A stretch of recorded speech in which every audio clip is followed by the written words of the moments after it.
ஆண்டவராகிய இயேசு கிறிஸ்துவின் அன்பின் நாமத்தினாலே உங்களை வாழ்த்துகிறேன். கர்த்தர் உங்களை ஆசீர்வதிப்பாராக. குணம் மாற தினத்தியானம் என்ற நிகழ்ச்சியின் வாயிலாக உங்களை சந்திப்பதிலே நான் மிகவும் மகிழ்ச்சி அடைகிறேன். நாம் எல்லோரும் தேவனை அறிகிற அறிவிலே வளர வேண்டும், விருத்தி அடைய வேண்டும் என்று சொல்லி ஆண்டவர் விரும்புகிறார் என்று சொல்லி நாம் பார்த்து வருகிறோம். நாம் தேவன் யார் என்று சொல்லி நாம் பார்த்தோம். நம்முடைய தேவன் வானத்தையும் பூமியையும் சமுத்திரத்தையும் அதில் உள்ள எல்லாவற்றையும் உண்டாக்கின தேவன் என்று சொல்லி நாம் பார்த்தோம். அதே போல அவர் சர்வ வல்லமையுள்ள தேவன் என்று சொல்லி நாம் பார்த்தோம். ஆபிரகாமுக்கு அவர் சொல்லுகிறார், நான் சர்வ வல்லமையுள்ள தேவன் என்று சொல்லி நாம் பார்த்தோம். கடந்த நாளிலே நாம் பார்த்தோம், நம்முடைய தேவன் நம்மை காண்கிறவர், நம்முடைய கூக்குரலை கேட்கிறவர், நம்முடைய வேதனைகளை அறிந்திருக்கிறவர், நம்மை விடுவிக்கிறவர், நம்மை விசாலமான தேசத்திலே கொண்டு போய் சேர்க்கிறவர் என்று சொல்லி நாம் பார்த்தோம். இன்றைக்கு நாம் என்ன பார்க்க போறோம் அப்படின்னு சொன்னா, நம்முடைய தேவன் நம்மோட கூட இருக்கிறவர். அவர் வாக்கு பண்ணி இருக்கிறார், நான் உன்னோட கூட இருப்பேன் என்று சொல்லி வாசிக்கலாம். ஏசாயா தீர்க்கதரிசன புஸ்தகத்திலே 41ஆம் அதிகாரம் 10வது வசனம் நமக்கு இவ்விதமாக சொல்லுகிறது, நீ பயப்படாதே, நான் உன்னுடனே இருக்கிறேன், திகையாதே, நான் உன் தேவன், நான் உன்னை பலப்படுத்தி உனக்கு சகாயம் பண்ணுவேன், என் நீதியின் வலது கரத்தினால் உன்னை தாங்குவேன். அன்பானவர்களே, இங்கே ஆண்டவர் நமக்கு சொல்லுகிறது என்னவென்று சொன்னால், பயப்படாதே, நான் உன்னோடு கூட இருக்கிறேன் என்று சொல்லி ஆண்டவர் சொல்லியிருக்கிறார். நம்முடைய தேவன் அவர் நம்மை காண்கிறவர், நம்முடைய உணர்ச்சிகளை எல்லாம் அவர் அறிந்திருக்கிறவர், அவர் அவருடைய சாயலாக நம்மை உண்டாக்கினேன் என்று சொல்லி ஆண்டவர் சொல்லியிருக்கிறார். ஆகையினாலே அவர் சர்வ வல்லமை உள்ள தேவன் மட்டுமல்ல, அவர் நம்மோட கூட வருகிறவர். இந்த உலகத்திலே கணவனோ அல்லது மனைவியோ அல்லது பிள்ளைகளோ பெற்றோரோ நண்பர்களோ சொந்தக்காரங்களோ எப்பொழுதும் நம்மோடு கூட இருக்க முடியாது. ஏனென்று சொன்னால், எல்லா இடத்திற்கும் எல்லாரும் வர முடியாது. ஆனால் நம்மை உண்டாக்கின தேவன் அவர் நம்மோட கூட இருக்கிறவர். ஆண்டவர் இயேசுவினுடைய பிறப்பை குறித்து சொல்லும்போது, ஒரு கன்னிகை கர்ப்பவதி ஆகி ஒரு குமாரனை பெறுவாள், அவருக்கு இம்மானுவேல் என்று பெயரிடுவார்கள், ஏனெனில் அவர் நம்மோட கூட இருக்கிறவர் என்று சொல்லி ஆண்டவர் இயேசுவினுடைய பிறப்பே தேவதூதன் சொல்லுகிறான், தேவன் நம்மோடு கூட இருக்கிறவர் என்று சொல்லி. ஆகையினாலே நம்மோடு கூட எத்தனையோ பேர் இருந்திருக்கிறாங்க.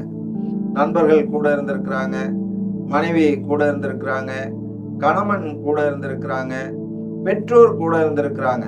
ஆனால் அவர்கள் எல்லா விதத்திலும் நம்மை பாதுகாக்க முடியாது, எல்லா விதத்திலும் நமக்கு துணை நிற்க முடியாது. ஏன்னா அவங்களுக்கு என்ன பலன் இருக்கிறதோ அதை தான் முடியும், பாதுகாக்க முடியும். ஆனால் நம்முடைய தேவன் நம்மை உண்டாக்கினவர், அவர் எல்லாவற்றிலும் எல்லா பிரச்சனையிலும் நம்மோடு கூட இருக்கிறவர். சங்கீதக்காரர் சொல்லும்போது அவர் சொல்றாரு, நீதிமானுக்கு வரும் துன்பங்கள் அநேகமாயிருக்கும், கர்த்தர் எல்லாவற்றிலும் நின்று அவனை விடுதலையாக்குகிறார் என்று சொல்லி அவர் நமக்கு கஷ்டம் வரும்போதும் பிரச்சனைகள் வரும்போதும் உபத்திரவங்கள் வரும்போதும் அவர் நம்மோட கூட இருக்கிற தேவன். இங்கே ஒரு மனிதனோடு கூட ஆண்டவர், யோசுவா என்ற ஒரு மனிதனோடு கூட ஆண்டவர் இருக்கிறார். ஆண்டவர் அவனோட கூட இருந்தபடியினாலே அவன் எதையெல்லாம் ஆண்டவருடைய பலத்தினாலே செய்தான் என்பதை, எப்படியெல்லாம் அவனோடு கூட இருந்து அவனை கர்த்தர் பாதுகாத்தார் என்று சொல்லி நாம் பார்க்க போகிறோம்.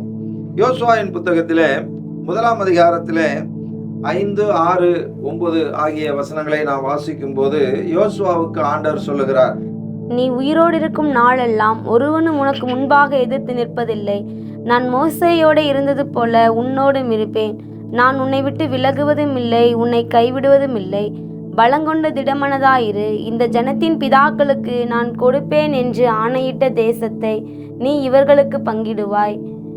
நான் உனக்கு கட்டளையிடவில்லையா? பலங்கொண்டு திடமனதாயிரு, திகையாதே, கலங்காதே. நீ போகும் இடமெல்லாம் உன் தேவனாகிய கர்த்தர் உன்னோடே இருக்கிறார் என்றார். இங்கே நாம் பார்க்கிறோம், நம்முடைய வேத புத்தகத்திலே யோசுவா என்றதான ஒரு மனிதனை குறித்து சொல்லப்பட்டிருக்கிறது. யோசுவாவுக்கு துணையாக அங்கே எலியேசர் என்பவனும் அங்கே இருக்கிறான். யோசுவா யார் என்று சொன்னால், மோசேக்கு கூட இருந்து, மோசேயோடு கூட இருந்து ஆண்டவர் செய்த அற்புதங்களையும் அதிசயங்களையும் பார்த்தவன், கானான் தேசத்தை போய் வேவு பார்த்து விட்டு வந்தவன். அங்கே மோசே இறந்து போகிறான். மோசே இறந்தவுடனே யோசுவாவுக்கு அங்கே ஒரு கலக்கம் உண்டாகிறது. அதனாலதான் இங்கே யோசுவாவை பார்த்து ஆண்டவர் சொல்லுகிறார், பலங்கொண்டு திடமனதாயிரு, நீ போகிற இடமெல்லாம் நான் மோசேயோடு கூட இருந்தது போல நானும் கூட இருப்பேன் என்று அவனை தைரியப்படுத்துகிறார். அப்ப ஆண்டவர் அவனிடத்திலே சொன்னதுக்கு அப்புறம் அவனுக்குள்ளே ஒரு தைரியம் வருகிறது. தைரியம் என்ன நடக்குது அப்படின்னு சொன்னா, இங்கே கானான் தேசத்தை நீ இவர்களுக்கு பங்கிட்டு கொடுப்பாய் என்று சொல்லி யோசுவாவினிடத்திலே ஆண்டவர் சொல்லுகிறார். தைரியமாயிரு, கானான் தேசத்துக்கு நீ இந்த ஜனங்களை எல்லாம் கொண்டு போய் இந்த 12 கோத்திரத்துக்கும் அந்த கானான் தேசத்தை நீ பங்கிட்டு கொடுப்பாய். நீ பங்கிட்டு கொடுக்கிற வரைக்கும் நான் அவன் கூட தான் இருப்பேன், பயப்படாத, என்ன நடந்தாலும் என்று சொல்லி ஆண்டவர் சொல்லுகிறார். அதை அப்படியே அவன் விசுவாசிக்கிறான். நாம் யோசுவா 19ஆம் அதிகாரம் 51வது வசனத்தை நாம் வாசிப்போம் என்று சொன்னால், ஆசாரனாகிய எலியேசரும் நூனின் குமாரனாகிய யோசுவாவும் கோத்திர பிதாக்களுடைய தலைவரும் சீலோவிலே ஆசரிப்பு கூடாரத்தின் வாசலிலே கர்த்தருடைய சந்நிதியில் இஸ்ரவேல் புத்திரர் கோத்திரங்களுக்கு சீட்டு போட்டு கொடுத்த சுதந்திரங்கள் இவைகளே. சரி, ஆசாரனாகிய எலியேசரும் நூனின் குமாரனாகிய யோசுவாவும் கோத்திர பிதாக்களுடைய தலைவரும் சீலோவிலே ஆசரிப்பு கூடாரத்தின் வாசலிலே கர்த்தருடைய சந்நிதியில் இஸ்ரவேல் புத்திரரின் கோத்திரங்களுக்கு சீட்டு போட்டு கொடுத்த சுதந்திரங்கள் இவைகளே. இவ்விதமாய் அவர்கள் தேசத்தை பங்கிட்டு முடித்தார்கள்.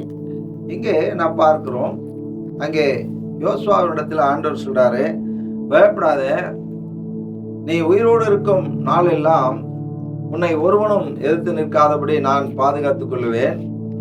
நீ யோசுவாவாக இருக்கிறாய், எலியேசரும் நீயும் என்ன செய்வீர்கள், இந்த ஜனங்களுக்கு அவருடைய பங்கை, அந்த கானான் தேசத்தை 12 கோத்திரத்திற்கும் நீ பங்கிட்டு கொடுப்பாய் என்று சொல்லி அங்கே சொல்லுகிறார். அதே போல அவன் பங்கிட்டு கொடுக்கிறான். பங்கிட்டு கொடுப்பதற்கு முன்பு அவனுக்கு நடந்த எதிர்ப்புகள், அவன் சந்தித்த சவால்கள் நிறைய இருக்கிறது. அதை நாம பார்த்தோம் அப்படின்னு சொன்னா, யோசுவாவின் புத்தகத்திலே 3-4 அதிகாரங்களிலே நாம் பார்த்தோம் என்று சொன்னால், அங்கே யோர்தான் நதி வருகிறது. அந்த யோர்தான் நதி வெள்ளம் பிரவாகித்து போய்கொண்டிருக்கிறது. யோர்தானை கடந்துதான் அந்த பக்கம் போனோம். அங்கே நின்று ஆண்டவரிடத்திலே கேட்கிற, ஆண்டவரே, நாங்கள் இப்ப இந்த யோர்தானை கடக்கணும், என்ன செய்யறது அப்படின்னு சொல்லி கேட்கிறான். அப்பொழுது ஆண்டவர் கூட இருக்கிறவர் சொல்லுகிறார், நீ முதலாவது ஆசாரியர்கள் எல்லாரும் உடன்படிக்கையை பட்டியை சுமந்து கொண்டு நீங்க போய் அந்த யோர்தான் நதியிலே கால வைங்க, அந்த யோர்தான் பின்னால போயிடும், நீங்க கடந்து போயிடலாம் அப்படின்னு சொல்லி. அதே போல அங்கே போய் அந்த யோர்தான் நதியிலே அவர்கள் காலை வைத்தவுடனே அந்த யோர்தான் பின்னிட்டு ஓடினது என்று சொல்லி அங்கே சொல்லப்பட்டிருக்கிறது. அப்படி யோர்தானை கடந்து அவர்களை கூட்டிக் கொண்டு போகிறான். அதுக்கப்புறம் 6ஆம் அதிகாரத்துல நம்ம பார்த்தோம் அப்படின்னு சொன்னா, அங்கே எரிகோ என்கிறதான ஒரு மதில் இருக்கிறது. எரிகோ நாட்டை சுற்றிலும் பெரிய மதில் இருக்கிறது. அந்த மதில் ஏறத்தாழ 120 முழம் என்று சொல்லி சொல்லப்பட்டிருக்கிறது. அவ்வளவு அகலமான ஒரு பெரிய மதில் அப்படின்னு சொன்னா, எத்தனை பஸ், அதுல 10 பஸ் ஒரே நேரத்துல போலாம். அந்த மாதிரி ஒரு பெரிய, அந்த எரிகோவை சுற்றிலும் அவ்வளவு பெரிய மதில் இருக்கிறது. அந்த மதிலை இடிக்கிறது அப்படிங்கிறது அது சாதாரணமான விஷயம் கிடையாது. அது முடியாத ஒரு காரியமும் கூட. எத்தனை பாவம் வச்சாலும் அதை தகர்க்க முடியாது. ஆனால் அங்கே யோசுவா கேட்கிற, ஆண்டவரே, நாங்க இந்த எரிகோவுக்குள்ள நாங்க பூந்து அந்த பக்கம் தான் போனோம் அப்பதான் நான் கானான் தேசத்துக்கு போக முடியும்னு சொல்லி ஆண்டவர் அவனுக்கு சொல்லுகிறார், நீ 6 நாள் என்ன செய், அந்த எரிகோவை சுற்றி வா. 7வது நாள் 7 முறை சுற்றி வா. அப்பொழுது நீங்கள் எல்லாரும் ஆர்ப்பரிக்கும் போது அந்த மதில் இடிஞ்சு போகும் அப்படின்னு சொல்லிட்டு ஆண்டவர் சொல்லுகிறார். அதே போல அவன் உடன்படிக்கை பெட்டியை வைத்து பாடகர்களை முன்பாக நிறுத்தி அவன் அங்கே கர்த்தரை பாடுவதற்கு, கூக்குரல் இட்டு சத்தம் போடுவதற்கு 7வது நாள் 7 முறை சுற்றி வந்து சத்தம் இடுகிறார்கள், ஆர்ப்பரிக்கிறார்கள். அப்பொழுது அந்த எரிகோ மதில் இடிந்து போகிறது. அவர்கள் எரிகோவை, அதில் இருக்கிற ஜனங்களை எல்லாத்தையும் கொன்று அழித்து விட்டு அவர்கள் எரிகோவை கடந்து போவதற்கு ஆண்டவர் அவனோட கூட இருக்கிறார். அதுக்கப்புறம் நம்ம பார்த்தோம் அப்படின்னு சொன்னா 7ஆம் அதிகாரத்திலே ஆகான் என்பவன் பாவம் செய்தபடியினாலே அங்கே ஒரு தோல்வி உண்டாகிறது. இஸ்ரவேல் மக்கள் எல்லாரும் பின்னிட்டு ஓடி வருகிறார்கள். காரணம், ஆகான் என்பவன் ஒரு சால்வையை, எகிப்தினுடைய சால்வையை அவன் எடுத்து வைத்து கொண்டான். அங்கே ஆண்டவர் தீட்டுப்பட்டவராக அவர்களை அவர்கிட்ட சொல்றாரு, எல்லாத்தையும் நீங்க சுட்டெரிச்சிருங்கன்னு சொல்றார். ஆனால் அவன் எடுத்துக்கொண்டு வருகிறான். அங்கே அவன் பாவம் செய்தபடியினாலே இஸ்ரேல் அது பின்னிட்டு ஓடுகிறது. அப்பொழுது அதை கண்டுபிடித்து அங்கே அதையும் கடந்து அவன் போகிறான்.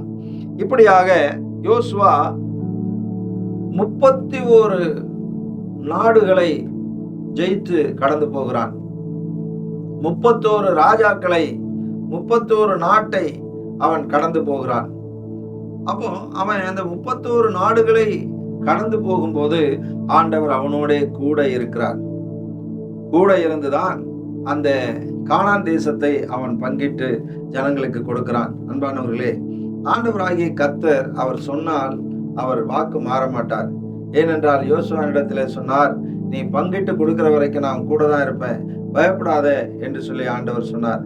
அதே போல அவன் 31 நாடுகளையும் அவன் பிடித்து அழித்து அதை தாண்டி கானான் தேசத்துக்கு அவன் கடந்து போகிறான். அன்ன வரைக்கும் கர்த்தர் அவனோட கூட இருக்கிறார். ஆகையினாலே நம்முடைய வாழ்க்கையிலும் கூட நம்மை பார்த்து ஆண்டவர் சொல்லுகிறார், நம்மை உண்டாக்கின ஆண்டவர், நீ உயிரோடு இருக்கும் நாளெல்லாம் ஒருவனும் உனக்கு முன்பாக எதிர்த்து நிற்க முடியாது என்று சொல்லி ஆண்டவர் சொல்லி இருக்கிறார். ஆகையினாலே ஆண்டவர் நம்மோடு கூட இருக்கும்போது இந்த உலகத்துல எந்த மனிதனாலும் எந்த சக்தியாலும் நம்ம எதுவுமே செய்ய முடியாது. காரணம், அவர் நம்மோட கூட இருக்கிறவர். கூட இருந்துகிட்டு நம்மளை எங்கேயாவது சிக்க விட்டுறவரா கிடையாது. நாம் எந்த இடத்திலெல்லாம் நமக்கு பிரச்சனை இருக்கிறதோ அங்கெல்லாம் ஆண்டவரை நோக்கி கூப்பிடும்போது ஆண்டவர் நம்மை விடுவிக்கிறவராக, ரட்சிக்கிறவராக அவர் இருக்கிறார். ஆகையினாலே ஜெபிப்போம். ஸ்தோத்திர ஆண்டவரே, தேவரீர் இந்த நாளிலும் உம்முடைய சமூகத்திலே நாங்கள் நிற்கிறோம். உமக்கு நாங்கள் நன்றி செலுத்தி ஜெபிக்கிறோம்.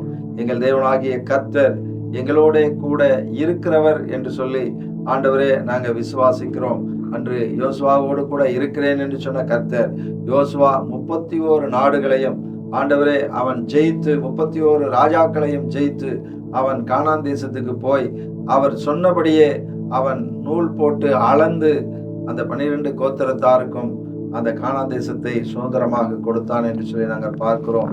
அதை போல ஆண்டவரே, நீங்களும் எங்களுக்கு எதை வாக்கு பண்ணியிருக்கிறீரோ அதை நாங்கள் அடையும் வரை நீர் எங்களோடு கூட இருக்கிறவர் என்பதை நாங்கள் விசுவாசிக்கிறோம். கர்த்தர் தொடர்ந்து எங்களை வழி நடத்தும். இயேசுவின் நாமத்தில் பிதாவே, ஆமென். God bless you. கர்த்தர் உங்களை ஆசீர்வதிப்பாராக.